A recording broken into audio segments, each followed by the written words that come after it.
What's up, folks? The latest G.I. Joe Classified HASLAB campaign has officially dropped, and this episode's a snowstorm of details that you don't want to miss. Watch until the end. We'll cover everything you need to know, give you our breakdown and analysis of the entire project, plus our bottom line on whether this is actually worth it, and what we think of the Snowcat being this year's G.I. Joe HASLAB.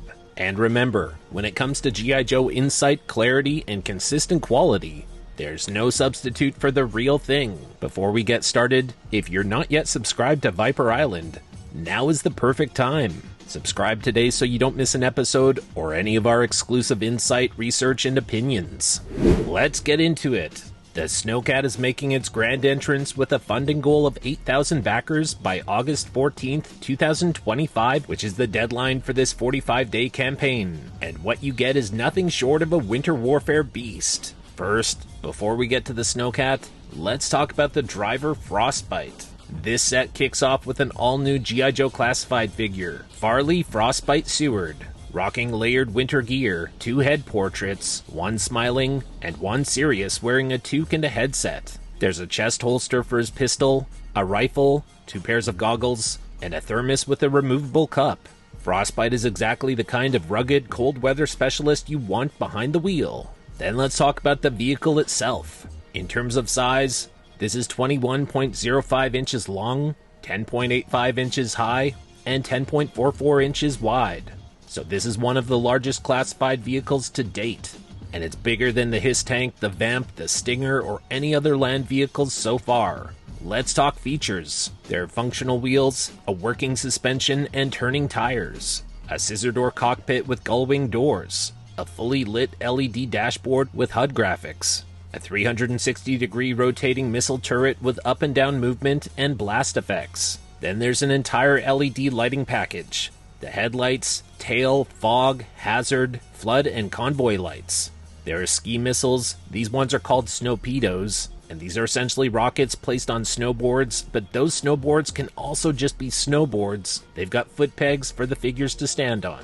The rear of the vehicle holds that rotating missile turret, but it can also transform into a troop transport, with bench seating and storage. There's a drop-down tailgate with a ledge, and foot pegs for additional figures. And that tailgate can drop down to serve as a loading ramp. There's a tow hitch on the rear and a working winch on the front. And there's even a pull-out kitchenette stored on the side. That includes a stove, an ice cooler, and cup holders.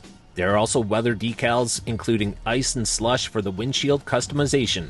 So far, this can hold a total of 10 figures, with room for even more foot pegs in the future. This is clearly more than just a vehicle. It's an Arctic base on treads that will serve as a striking centerpiece for any G.I. Joe collector.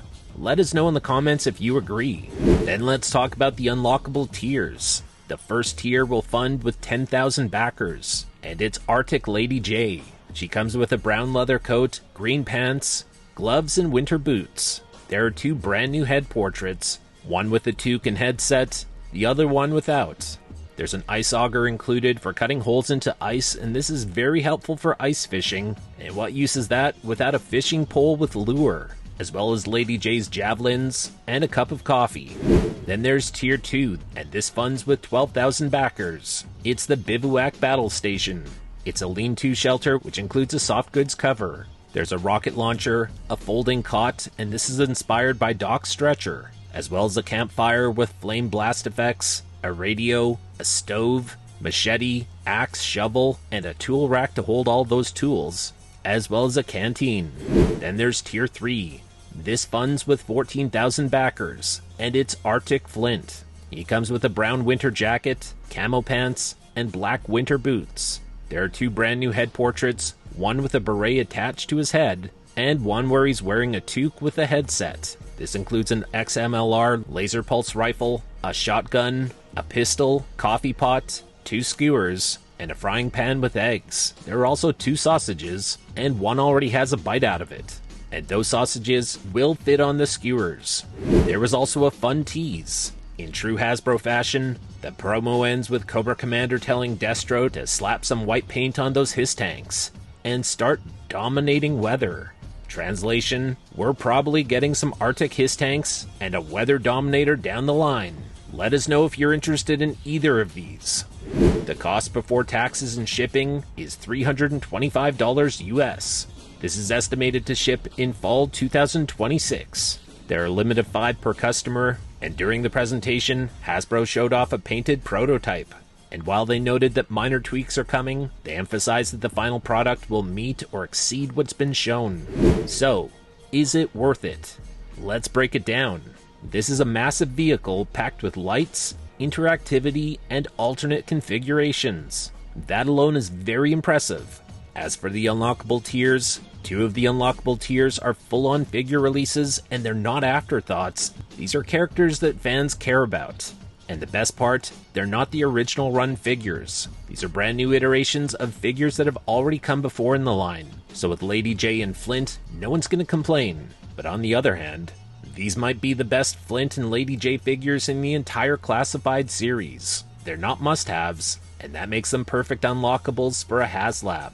The Bivouac playset adds storytelling, realism, and real-world play value. It's loaded with accessories, customization options, and display potential. For $325, you're getting an Arctic assault vehicle that doubles as a command base, 3 premium figures in total, and a mid-sized playset. And that's assuming that all of the tiers unlock, which we expect they will. Let's keep in mind this isn't just another vehicle in the Classified series. The Snowcat now offers a full environment, a set piece that expands the universe of the Classified line in every direction.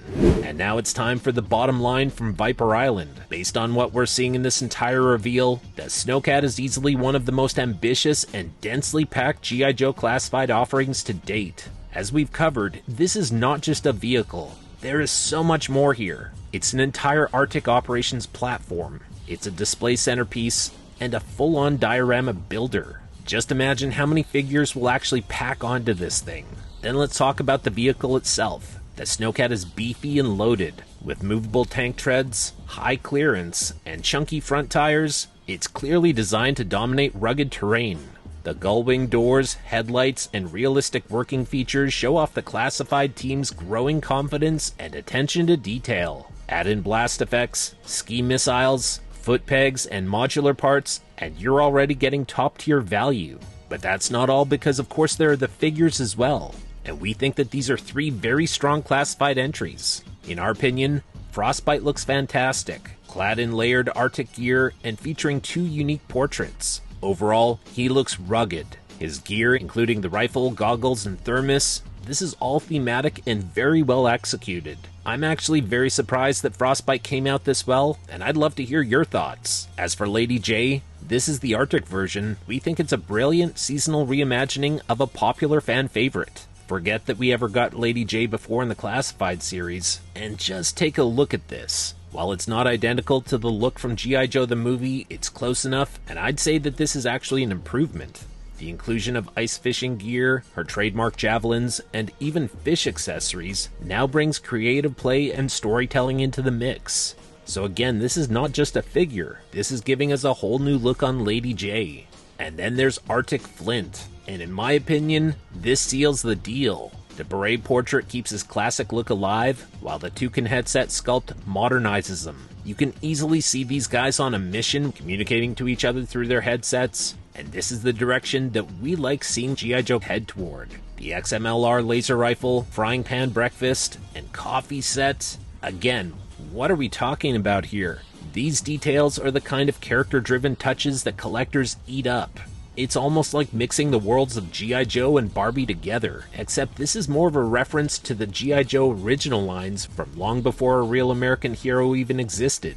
The Bivouac playset is a real surprise highlight, from the fold-out lean-to to the campfire with flame blast effects. This playset pushes the entire set into environment building territory, something rarely seen at this scale, so we're excited to see this in a HASLAB format. Combine that with soft goods, weapons, tools, comms gear, and cooking accessories, and this becomes more than just a toy. This is an entire scene, people. You're not just posing figures, you're telling stories now. We're seeing these figures come to life. In short, the Snowcat HASLAB campaign offers a robust, detailed, and customizable vehicle. This is almost like a winter tank. There are 3 excellent cold climate specific classified figures, a fully realized camp setup with survivalist gear and display potential beyond anyone's expectations, and an avalanche of accessories that go beyond action and into creating an actual atmosphere for the world of G.I. Joe. At $325 US, it's not cheap,